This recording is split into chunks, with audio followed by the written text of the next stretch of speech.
बिहार में काफी समय से छात्र सड़कों पर प्रदर्शन कर रहे हैं। बिहार में काफी समय से छात्र अपनी आवाज को लेकर सड़कों पर उतरे हैं, लेकिन सुशासन बाबू नीतीश कुमार कान में तेल डालकर सो रहे हैं। क्या इसी तरीके से बिहार की सत्ता को संभाला जाएगा?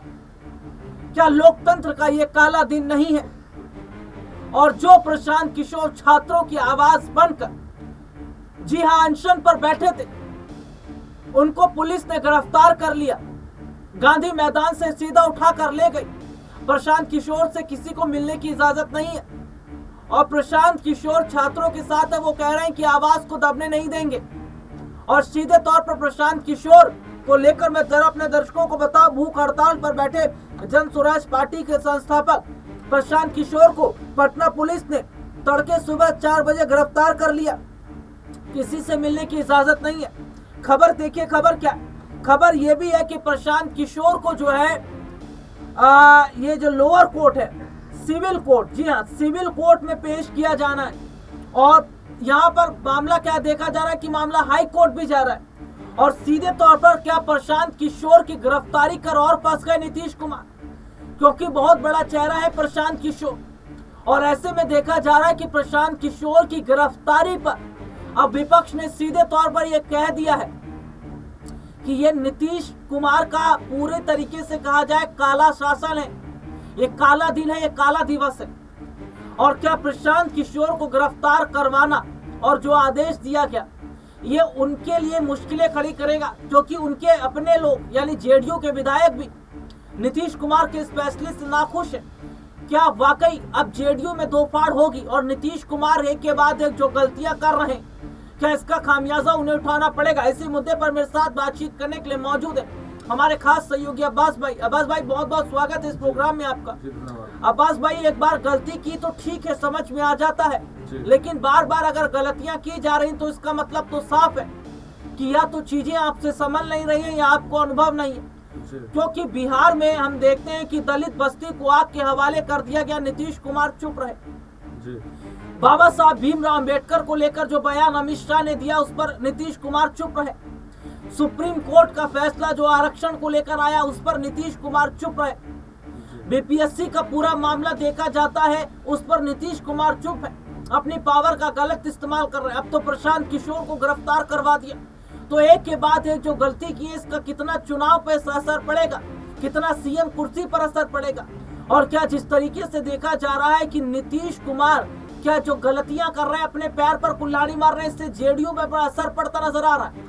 जी बिल्कुल, आपने बहुत अच्छा सवाल किया कि नीतीश कुमार जो एक के बाद में एक गलतियां लगातार करते जा रहे हैं, क्या नीतीश कुमार अपने पांव पर कुल्हाड़ी मार रहे हैं? तो मैं कहना चाहूंगा बिल्कुल नीतीश कुमार शायद अब अनुभव ही, जैसे आपने कहा कि अनुभव नहीं है, तो मैं समझता हूँ शायद वो अनुभव तो उनके पास है लेकिन अब अनुभवहीन वाली हरकतें कर रहे हैं। यानी कि आज तेजस्वी यादव ने भी उनको लेकर के निशाना साधा है। उन्होंने कहा है कि नीतीश कुमार की जो मानसिक स्थिति है वो ठीक नहीं है।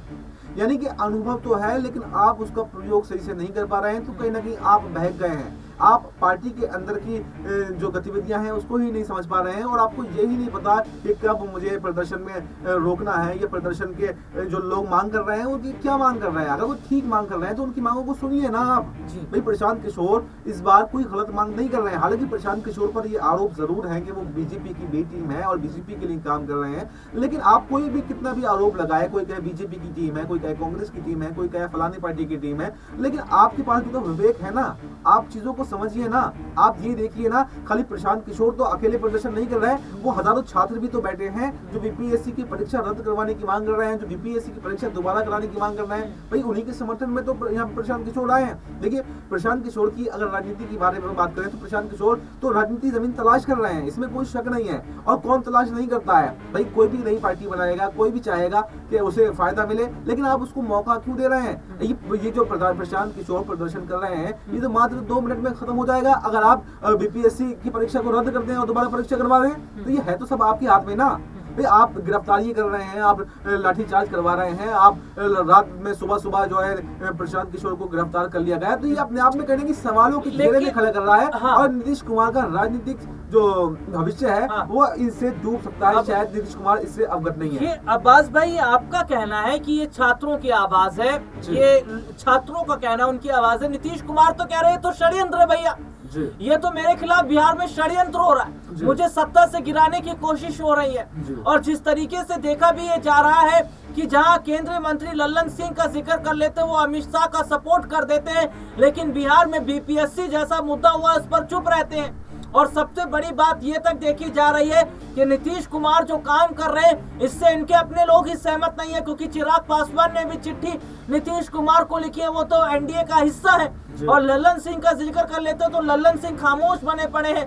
तो चल क्या रहा है बिहार में, और क्या माना जाए कि जेडीयू के अंदर वाकई बहुत ज्यादा अगर कहा जाए तो दो फाड़ हो सकती है, क्योंकि ये भी कहा जा रहा है कि भैया 14 जनवरी मकर संक्रांति का दिन बहुत बड़ा दिन ये होता है, और इस दिन दही चूड़ा शुभ माना जाता है।